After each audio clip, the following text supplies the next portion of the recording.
Yo everyone, what is going on? Welcome back to my channel, welcome to another video, and in today's video I'm going to be talking about some of the lows that I've experienced since I embarked on my fitness journey, you could call it, about 9 years ago. That's when I really started getting into the gym, because, you know, I'm in a pretty good place now, but that definitely wasn't always the case. I've definitely, you know, been through some rough patches, so yeah, I'm going to be talking about that, what I have done to overcome them, and on top of that I'm going to be showing you some new low-calorie, high-protein recipes that you can add to your arsenal, and as always, they are unreal. So yeah, sit back, relax, enjoy the video, and let's get into it. Okay, so let me talk about my first low or rough patch or whatever you want to call it, and just to give you a little bit of context, I started taking the gym and fitness in general really seriously at about the age of 18 or so. At that point I'd been working out for maybe a couple of years, and I kind of realized, okay, you know, I really like this, and you know, I want to take things to the next level. I want to build a really impressive physique. I want to track my nutrition consistently, etc. And from the age of about 20 to 24, this was 100% my primary focus. And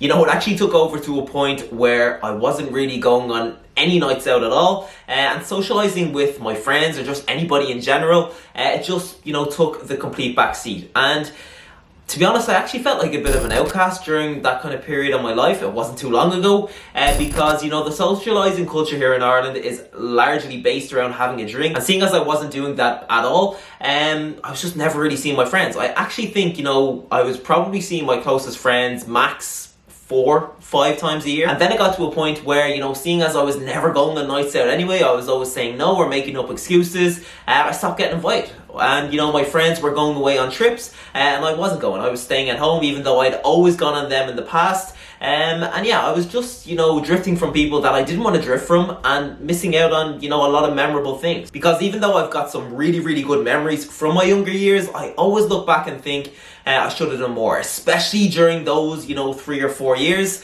And yeah, the reason that I didn't was probably because, you know, I'd be afraid I'd miss a workout, or I'd go over on my calories on a day or two. And in the grand scheme of things, you know, that's just ridiculous. So over the last few years, I have really made a conscious effort to make a change here. And you know, I'm still not a big drinker. I'm not the person that goes for a casual 6 or 8 pints down in the pub on a Friday evening. That's just not me. But I said, okay, you know, if I'm not going to do that, I need to make an effort somewhere else. So it might be something as simple as texting my friends to go for breakfast, for lunch, for coffee, for a walk. And then, you know, when there's a good night out, actually go to it. Like, don't make up a shitty excuse, go to it, because I find that when I'm there, I have a great time. I always do. It's just, you know, getting me there, sometimes that's a bit of an issue. And having Rachel is actually great for this, because she's a lot more outgoing than me. So when I'm being a bit of a recluse and, you know, maybe making up an excuse, she will give me the push that I need, which is good. But yeah, before moving on to my next low point, let's go to my first meal. Okay, so first recipe of the day is absolutely class.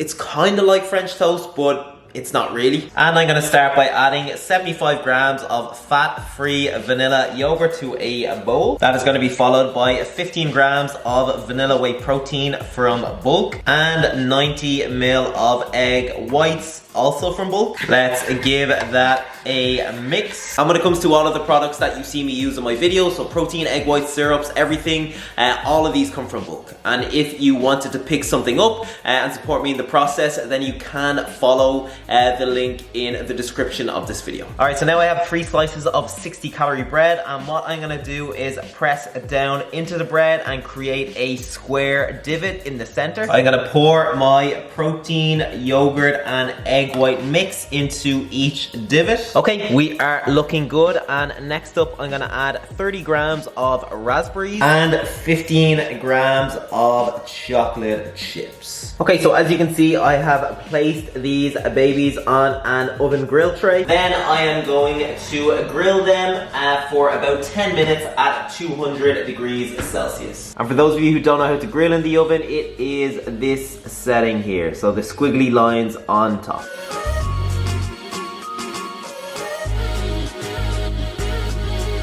And this is optional, but for the finishing touches, you can sprinkle some low-calorie sweetener on top.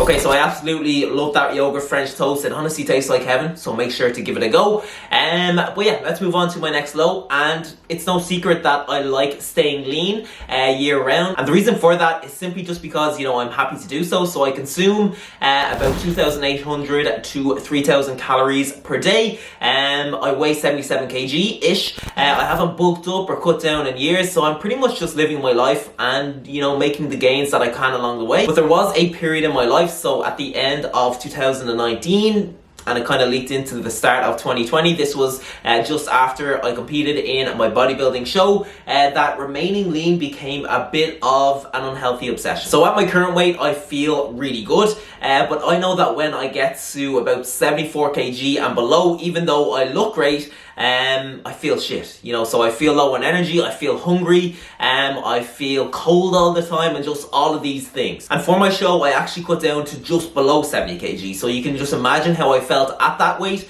But, you know, instead of doing the smart thing and getting right back up to 75, 76, 77 kg, the weight at which I know I feel good, I convinced myself that I could maintain around 72 kg. And this is something I dragged out for months and months and months, because seeing as I was so shredded for so long, my prep was quite long, I pretty much developed this body dysmorphia, and I looked at my old physique at 77 kg, and I actually felt like I was out of shape at that weight. I felt like I didn't look good at all, even though at my current weight, I'm still like what a lot of people would call shredded. So yeah, this is not a good place to be at all, and yeah, it was a really, really tough time as a result, both physically and mentally, because, you know, behind the shreds, I didn't feel good at all. It was causing stress in my relationship because, you know, when being shredded to the bone is the goal, it's going to cause friction. You're going to be super strict with calories. You're not going to want to go on date nights. You're not going to have the energy to actually invest in the relationship. Your libido is going to be low. And these are all things that were happening to me. But, you know, the scary thing is, you know, when you are in it, you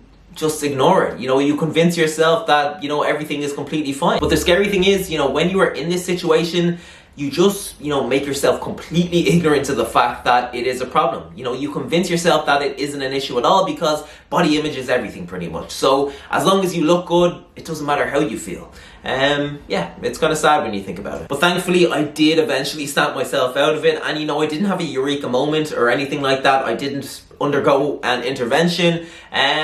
Yeah, I just kind of started to realize slowly but surely that this isn't sustainable. You know, that this was causing me problems, both physically, both mentally, in my relationship, everywhere. And if I wanted to be happy, I needed to make a change. You know, so I started increasing my calories and finally got back to a healthy weight. But yeah, before I go to my final low, which I think so many people here will be able to relate to, yeah, let's go to my next tip. Okay, so I stumbled across this fake away fried chicken recipe, and it is legit. It is so good, because usually when it comes to making like healthy or low calorie fried chicken, it's a bit of a process. Like, you have to dip the chicken in the egg whites, you have to coat it with whatever. But with this, there is absolutely none of that. So it is a minimal effort, really, really easy.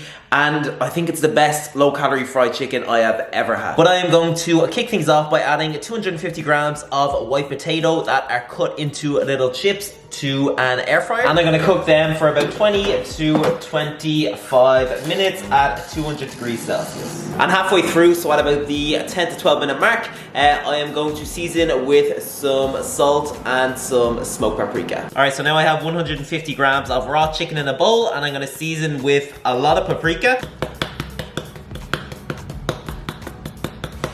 some chili powder, a little bit of cumin,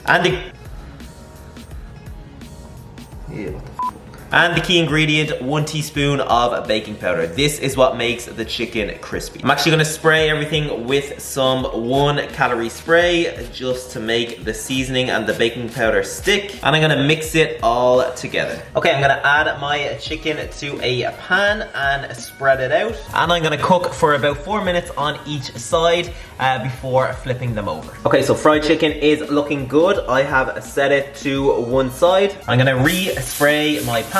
Add half a yellow pepper, half a red pepper, and half a red onion that I've chopped up into little pieces. And I'm gonna season with some salt and again some smoked paprika. Alright, so veg is looking perfect. It is pretty much cooked. I'm gonna add my chicken back in to heat it up. My chips are just done as well, so let's add those in.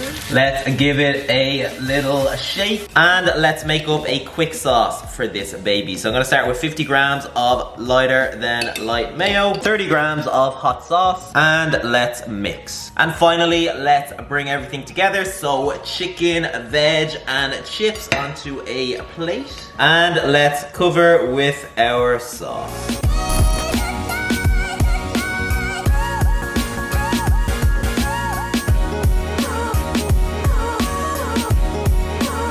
Okay, so if you give that fried chicken a go, even if it's not in that exact recipe, make sure to comment below and let me know. It's going to blow your mind.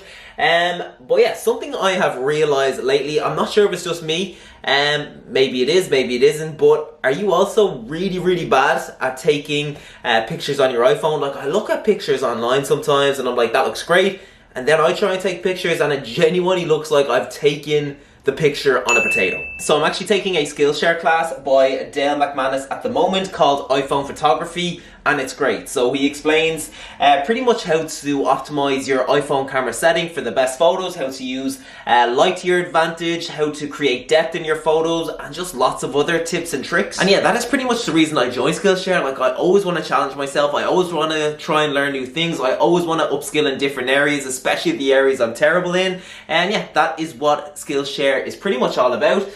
So yeah, I'm buzzing now, and hopefully my iPhone photos don't look like they were taken on a Nokia 3310. I don't even know if that phone had a camera. And if you're not into photography, they actually have a wide range of classes on so many different topics. So things like freelancing, entrepreneurship, how to optimize your social media, video editing, self-care, productivity hacks, and the list goes on and on and on. It's basically a massive online learning community. And if you would like to get involved, they actually have an offer for new members at the moment. And when you join, you get a 1 month free trial. But this offer is only available for the first 1,000 people that click the link in the description of this video. So yeah, if you would like to join, if you would like to level up, see what Skillshare is all about, then go for it. And thank you to Skillshare for sponsoring this video. Okay, so the final low that I want to touch on, and I think it's something that so many people have probably been through, is getting anxious when I couldn't track my calories. And this is something that I dealt with for so many years, and it did hold me back from socializing and just going out in general quite a lot. So even though, you know, my nutrition would be on point all week, I would find it quite difficult, you know, to go for a meal out, especially if it was last minute. That would be a big no-go for me.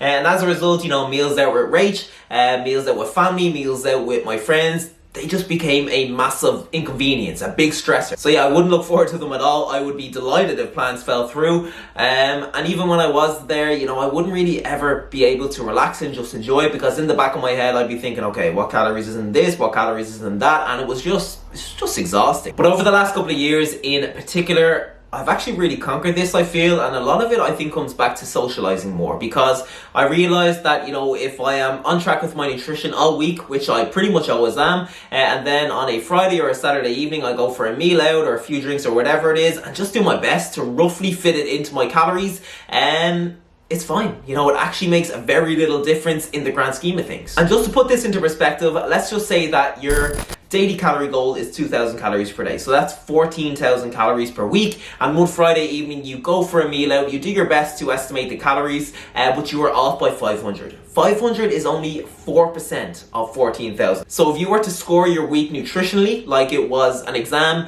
you would be getting 96%. You would only be 4% off 100%. And I think, you know, pretty much everybody here would be happy with a score of 96% in anything. So when this kind of clicked with me, it just made it so much easier for me to relax and enjoy these occasions, because, you know, I just know that if I don't go way overboard at these meals out and turn it into a massive feast, which I don't usually do, yeah, I'll be completely fine. But yeah, I'm gonna wrap the video up there, everyone. I hope you enjoyed the recipes. I hope you enjoyed the few insights into the low points that I've gone through. And yeah, I hope they, you know, make you reflect on some of the things that you could be doing at the moment that are detrimental to your physical health, to your mental health, to your relationships maybe. And if you've been ignoring these things for a while, this is the wake-up call that you need to start making some changes, because there is no reason, you know, that you can't build something that's sustainable, that's enjoyable, whilst reaching your physique goals. If I can do it, so can you. But yeah, if you enjoyed the video, make sure you give it a big thumbs up. Make sure you comment below and let me know as well. I would really appreciate that. And yeah, that's pretty much it. So thank you for watching, and I will see you in the next video.